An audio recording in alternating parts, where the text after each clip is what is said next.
The Baal Shem Tov teaches us that every single one of us should see ourselves as Hashem's only child, to really realize Hashem's precious love for us. That we should see ourselves as if a couple that didn't have children for many, many years, and then later in their life, they had this one only child, a ben yachid. The love and care and attentiveness that the parents would have towards that child, we should see ourselves and feel ourselves to be in Hashem's divine care in that way. The total protection and attention and love and belief to see ourselves as Hashem's only child. Of course, to see ourselves that way, and also to see every Jew that way, to really see Hashem's care and love for every single Jew. This week's Parshas is Parshas Ki Savo, and it is so rich and so much to learn from. It is also Chai Elul, which is the birthday of the Baal Shem Tov, the founder of this entire Hasidic movement of bringing the joy into Judaism once again, after this long stretch of Galus, the beginning of helping us dance into Geula. And it's also the birthday of the Alter Rebbe. So the Baal Shem Tov was born in the year 1698, and the Alter Rebbe was born in the year 1745. So on this day, the Baal Shem Tov actually held a feast and told his students that a new light, a new soul had come into the world, and of course that was the Alter Rebbe. So let's look at a verse together that the Baal Shem Tov gave as a commentary on this week's Parsha. So what's actually incredible is that this is interpretation on this verse we have from the Rebbe Rashab. And the Rebbe Rashab had a vision of the Baal Shem Tov, where the Baal Shem Tov appeared to him on Chai Elul, right, on the anniversary of his birthday. And this was 132 years after the Baal Shem Tov had passed away. He came to the Rebbe Rashab in this holy vision to share this teaching from Gan Eden. So it is a heavenly Torah. Let's enjoy. So I'm going to read the verse and then the commentary. So this is the verse from this week's Parsha. And it shall come to pass when you come to the land. Right, so we're coming into the land of Israel. That's what this Parsha is about. Commentary. As indicated by the Midrash, the words eretz, land, shares a root with the words merutza, running, and ratzon, will. The verse can thus be interpreted as follows: when you attain a will to do God's bidding, such a will being both a heavenly gift and an inheritance present in every Jew. So the verse strictly is just talking about coming to the land, but the Baal Shem Tov is teaching us the land, the word eretz, is connected to the word ratzon, will, and running to do God's will. And the fact that we have this desire inside of us, it's a gift. It's a gift that we feel inclined that we want to do this mitzvah, and that we can conjure up with not so much effort this ability to want to run to do Hashem's will. So this is a heavenly gift we have, and we should know that we have this spiritual capacity inside of us, a spiritual capacity to want to say the blessing, to want to love our fellow Jew, to want to overcome whatever the obstacle is in order to be able to do that mitzvah, the act of divine connection. And going to the next verse, and you shall settle, right? We're settling into the land. Your task is then to anchor this spiritual aspiration in a settled manner, right? To take this divine light, this inspiration, this desire to connect with God, and we actually have to put this into the practical mitzvahs. And that's in the next verse. And you shall take and place it in a basket. So this is talking about when we're in the land of Israel, we're going to have these first fruits, and we're going to have to put them in a basket and bring them to the temple. So what are we doing? What's this basket? We're going to take all this inspiration, and we're going to thereby draw down lights into vessels. Right, we're taking gifts from the higher realms, which is these spiritual qualities, these 10 soul powers we have within our being, these desire to connect to God, this innate need to connect to God, and we're going to put that into vessels within this world. And you shall go to the place that the Hashem, your God, chooses. So this is talking in the verse about the Beis Hamikdash, right? We're going to take this fruit basket. That's the source for fruit baskets in the Torah. We're going to take this fruit basket of all of our first fruits, and we're going to bring it to the place Hashem chooses, which is the Beis Hamikdash. But this is really interesting language. It says what the place Hashem chooses. So the Baal Shem Tov teaches a Jew must realize wherever he goes from one place to another, this is not his own doing. He's being led from above with the intent. So really, this is so huge and so powerful. This is such a lesson in absolute presence and trusting, that wherever you are, feel like you're at the Beis Hamikdash. Like really know Hashem brought you there. Just like if you were being brought to the Beis Hamikdash, you would know this is exactly where Hashem wants you to be, with him, being guided, holding Hashem's hand, like really in this place of connection. And therefore, you would just be able to serve God without a worry in the world, with a totally pure and clean and open heart. And to know that wherever you are, if you are in Walmart, if you are running around doing your Shabbos errands, if you are lost, like wherever you are, that is Hashem's place that he's chosen. And really, when we trust that, we can tap into the divinity and the blessings and the gratitude and the gifts and the mission of why we are there. And then the verse continues, to make his name dwell there, to make godliness known in that place. What are we doing in this place? What are we doing in this seeming runaround? What are we doing, in whatever that place is? And the place can be a physical place, right? Sometimes we just end up places.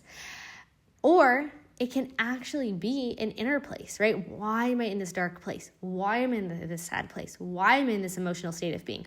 Why am I in this head trip? Like, what is going on here? Know that that's your Beis Hamikdash with Hashem. Like, yes, we are going to have a physical Beis Hamikdash with Hashem. And yes, spiritually above, it's all prepared to come down immediately. And yes, wherever you are, make that your Beis Hamikdash. This is the place where Hashem has chosen for you to connect with him. Wherever that is in your mind, in your heart, in your body, in physical space, this is the place to connect to God. There is no better place to connect to God. There is no future desired place, or when I get there, I'll connect to God better. This is the place that Hashem has chosen. And then after the evening service, the Baal Shem Tov repeated the above teaching and added the following interpretation. So it sounds like then the Rebbe Rashab got another download of the Baal Shem Tov's vision of appearing to him. And this is from the verse, and it shall come to pass when you come to the land. In order to attain a will to do God's bidding, you must go to the place to make his name dwell there. You must devote your life utterly to make godliness known there. How does one make godliness known? By reciting a blessing and a verse of Tehillim. So what we're saying here is that, what does it mean to reveal God's name in a place? It's not so complicated. Say a blessing. Pour yourself a glass of orange juice. Say l'chaim with God. Say a verse of Tehillim, which is filled with our love for Hashem and Hashem's love for us, these sweet songs. Connect to God in that place through a mitzvah, through Torah, with a blessing, with Tehillim. It's not some crazy beyond us place. And like we said before, wherever that place is, whatever mental state you're in, whatever emotional state you're in, you can bring Hashem into that place. You can make his name dwell there. You can make God viral in that place. How? Say a blessing. Be like, okay, I'm in this dark space. Okay, I'm here. Or I'm in this confusing place. I'm in this place in my relationship. I don't know how I got here. I don't know what's going on. I don't even know what I want. But in this place, I'm going to go pour myself a glass of water. I'm going to say a blessing. I'm going to say l'chaim with Hashem. I'm going to make Hashem's name known here. I'm going to say a verse of Tehillim. I'm going to make Hashem's name known here. And from that, it's going to bring light to every place and reveal that really we always are in that Kodesh Kadoshim, the holies of holies with Hashem. It really is us and Hashem in the most beautiful way of this unbreakable connection. So really, this job is connecting to seeing ourselves as Baal Shem Tov Jews, seeing ourselves as the Baal Shem Tov encouraged us to see us with such a positivity and such a light. And we know that all the Rebbeim are connected to the Baal Shem Tov, right? So the Alter Rebbe, the Mittler Rebbe, the Samek Tzedek, the Rebbe Marash, the Rebbe Rashab, the Frierdiker Rebbe, and our Rebbe, like they're all the Baal Shem Tov. Like who Baal Shem Tov? It's the continuation of this incredible light that the Baal Shem Tov was bringing into the world, being brought down into more and more vessels for us to be able to be connected to this. And we know that the Baal Shem Tov was able to see from one side of the world to the other.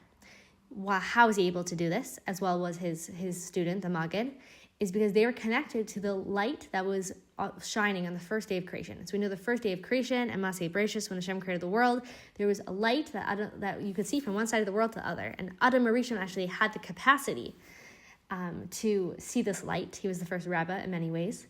And that this light was saved away for the righteous, and that the Baal Shem Tov had this capacity, and the Alter Rebbe had this capacity to even a greater extent, where he was able to have prophecies where he could explain something in such a great detail of what was happening on the other side of the world and help other Jews with that, like with their physical needs or brachas or whatever salvation was needed, in incredible detail.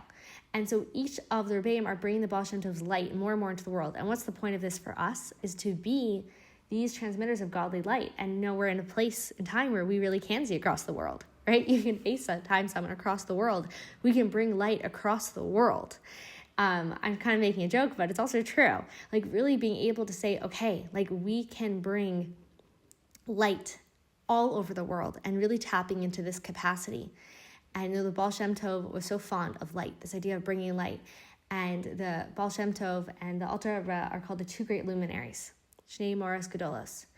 and really to bring light into our home, right? Where does all shluchas start? It starts with our home. Just the shluchas of having shalom bayis in our own home, and having this idea of being settled in our own home, and seeing our home as the Beis Hamikdash, and seeing our home as the place that Hashem has chosen for us to be in, and to make His name great, and make His name dwell within our own home. That is everything. That is bringing the greatest divine light into the world. It's not just the light, but it's actually God's essence. Because what does Hashem desire? That we're able to do Torah and mitzvahs, not just, by action, but actually in a way that we're emulating Him. In this week's Parsha, we learn this mitzvah of emulating God, of walking in Hashem's ways. And what's the idea of walking? Is that we're in a place of growth. The way I do a mitzvah today, tomorrow I'm doing the mitzvah with even more chayes, with even more love, with even more passion, doing it in a way of godliness, with love, with intention, with presence, and being able to bring all these godly qualities like compassion and love and the 13 attributes of mercy and that desire to be connected, bringing all that into our marriage, into our home, into our inner world. And from this, we really are doing the purpose of creation. So, l'chaim, and wishing you the most amazing Shabbos ever.